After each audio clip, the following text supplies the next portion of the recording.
Testing. All right, let's bust one out real quick.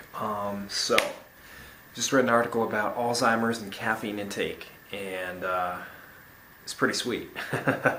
Turns out that if you drink caffeine, your chances of getting Alzheimer's are considerably less. Well, at least that's the causality that was implied by the study, which was actually an epidemiological study, an observational study. That I forget exactly what body of data they were drawing from, but they looked at,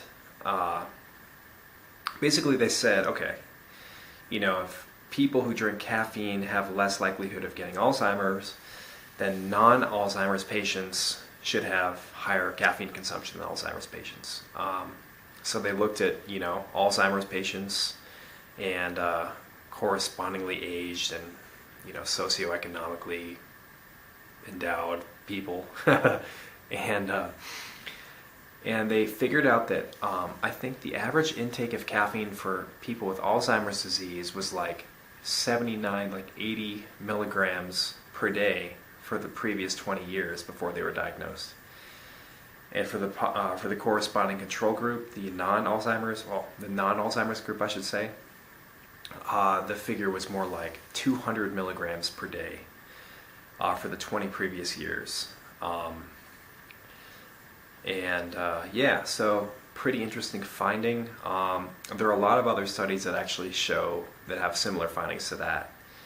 So it seems fairly clear that that caffeine intake is negatively correlated with Alzheimer's risk. So coffee might not be so bad after all. Let's see, there was another thing I was going to talk about. Oh yeah, and they also examined a lot of other criteria, like a lot of other things that might impact Alzheimer's, like alcohol intake.